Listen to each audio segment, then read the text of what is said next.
Solar high mast ನಿರ್ಮಾಣದಲ್ಲಿ ಕೋಟಿ ಕೋಟಿ ಲೂಟಿ ಆರೋಪ ಕೇಳಿಬಂದಿದೆ. ಇಲ್ಲಿ 2-3 ಲಕ್ಷದಲ್ಲಿ ಒಂದು ಹೈಮಾಸ್ಕನ್ನು ಇನ್ಸ್ಟಾಲ್ ಮಾಡಬಹುದು. ಅದಕ್ಕೆ ಇವರು 10 ಲಕ್ಷ ರೂಪಾಯಿ ತೆಗೆದುಕೊಂಡಿದ್ದಾರೆ, ಬಿಲ್ ಮಾಡಿದ್ದಾರೆ ಅಂತ. 10 ಲಕ್ಷದ ಹೈಮಾಸ್ಕ್ ನಿರ್ಮಾಣ ಅಂತ ಹೇಳಿ ಪೆನ್ನಿಂದ ಬರೆದು ಮೋಸ ಮಾಡಿಬಿಟ್ಟಿದ್ದಾರೆ ಅಂತ ಆರೋಪ ಕೇಳಿಬಂದಿದೆ. ಎಲ್ಲಿ ಅಂತ ನೋಡಿದ್ರೆ ಯಾದಗಿರಿ ಜಿಲ್ಲೆ ಗುರುಮಠಕಲ್ ತಾಲೂಕಿನ ಹಲವು ಗ್ರಾಮಗಳಲ್ಲಿ ಹೈಮಾಸ್ಕ್ ನಿರ್ಮಾಣ ಆಗಿದೆ. ದೊಡ್ಡ ಪೋಲ್ ಹಾಕಿ ಅದರಲ್ಲಿ ನಿಮಗೆ ಹೊನಲು ಬೆಳಕು ಬರುವ ರೀತಿಯಲ್ಲಿ ದೊಡ್ಡ ದೊಡ್ಡ ಕಂಬಗಳನ್ನು ಹಾಕಿ ಈ ಸೋಲಾರ್ದು ಒಂದಷ್ಟು ಲೈಟ್ಗಳನ್ನು ಇನ್ಸ್ಟಾಲ್ ಮಾಡ್ತಾರೆ. ಕೆಲವೊಮ್ಮೆ ಅದು ಬಿಳಿ ಬೆಳಕು ಬರುವ ರೀತಿಯಲ್ಲೂ ಮಾಡ್ತಾರೆ, ಕೆಲವೊಮ್ಮೆ ಎಲ್ಲೋ ಬೆಳಕು ಕೂಡ ಅದರಲ್ಲಿ ಬರುತ್ತೆ. ಸೊ ಇದರಲ್ಲಿ ಏನಾಗಿದೆ, 2-3 ಲಕ್ಷದಲ್ಲಿ ಮುಗಿಯುವಂಥ ಈ ಒಂದು ಕೆಲಸಕ್ಕೆ ಪ್ರತಿಯೊಂದಕ್ಕೂ 10 ಲಕ್ಷ ಬಿಲ್ ಮಾಡಿದ್ದಾರೆ, ಪೆನ್ನಲ್ಲಿ ಬರೆದುಬಿಟ್ಟು ಮೋಸ ಮಾಡಿದ್ದಾರೆ ಅಂಥೇಳಿ ಯಾದಗಿರಿ ಜಿಲ್ಲೆ ಗುರುಮಠಕಲ್ ತಾಲೂಕಿನ ಹಲವು ಗ್ರಾಮಗಳಲ್ಲಿ ಈ ಥರದ್ದಾಗಿದೆ ಅಂಥೇಳಿ ಆರೋಪ ಕೇಳಿಬಂದಿದೆ. JDS ಶಾಸಕ ಶರಣಗೌಡ ಕಂದಕೂರ ಅವರ ಗ್ರಾಮದಲ್ಲಿಯೂ ಕೂಡ ಹೈಮಾಸ್ಕ್ ಹೆಸರಲ್ಲಿ ಲೂಟಿ ಮಾಡಿಬಿಟ್ಟಿದ್ದಾರೆ ಅಂತ ಆರೋಪ ಕೇಳಿಬಂದಿದೆ. KKRDB ಯೋಜನೆಯಿಂದ ನಿರ್ಮಾಣವಾಗ್ತಿರೋದು ಸೋಲಾರ್ ಹೈಮಾಸ್ಕ್.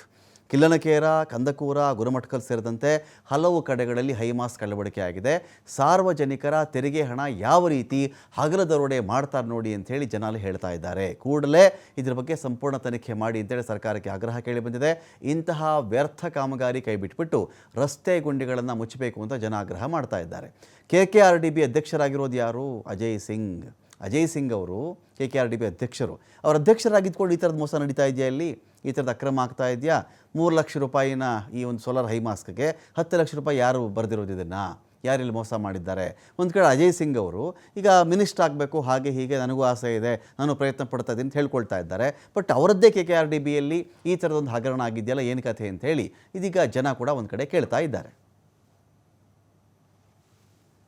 ಜಿಲ್ಲೆಯಲ್ಲಿ ಬರುವಂತಹ ಗುರುಮಿಠಕಲ್ ಮತಕ್ಷೇತ್ರದಲ್ಲಿ ಇವತ್ತೇನು 2024-25 ಸ್ಕೀಮಲ್ಲಿ ಕಲ್ಯಾಣ ಕರ್ನಾಟಕ ಅಭಿವೃದ್ಧಿ ಮಂಡಳ ಅಭಿವೃದ್ಧಿ ಯೋಜನೆಯಲ್ಲಿ ಮೈಕ್ರೋ ಸ್ಕೀಮಲ್ಲಿ ಆ ಅನುದಾನದಲ್ಲಿ ಏನು ಇವತ್ತು ಶಾಸಕರ ಕೈಗೊಂಡಂಥ ಸ್ಕೀಮಲ್ಲಿ ಇವತ್ತೇನು ಇಡೀ ಗ್ರಾಮಗಳಲ್ಲಿ ಸೋಲಾರನ್ನು ಅಳವಡಿಸಿದ್ದಾರೆ.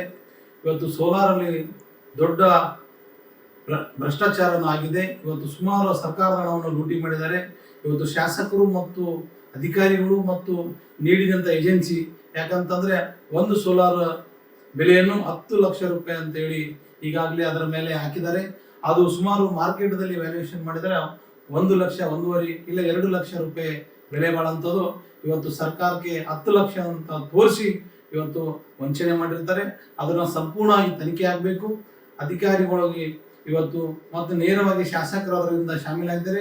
ಸುಮಾರು ಅದರಿಂದ ಭ್ರಷ್ಟ ಹಣವನ್ನು ತಗೊಂಡು ಸುಮಾರು 40-50% ಹಣವನ್ನು ಏಜೆನ್ಸಿ ತಗೊಂಡು ಇವತ್ತು ಸರ್ಕಾರದ ಸಾರ್ವಜನಿಕ ಹಣವನ್ನು ಪೋಲಾಗಿರುತ್ತೆ. ಅದನ್ನು ಸಂಪೂರ್ಣ ತನಿಖೆ ಆಗಬೇಕು. ಇದರೊಳಗೆ ಯಾವುದೇ ಏಜೆನ್ಸಿ ಆಗಲಿ ಯಾರೇ ಆಗಲಿ ಇವತ್ತು ಬರುವಂಥ ಚಳಿಗಾಲ ಅಧಿವೇಶನದಲ್ಲಿ ತನಿಖೆ ಆಗಬೇಕು.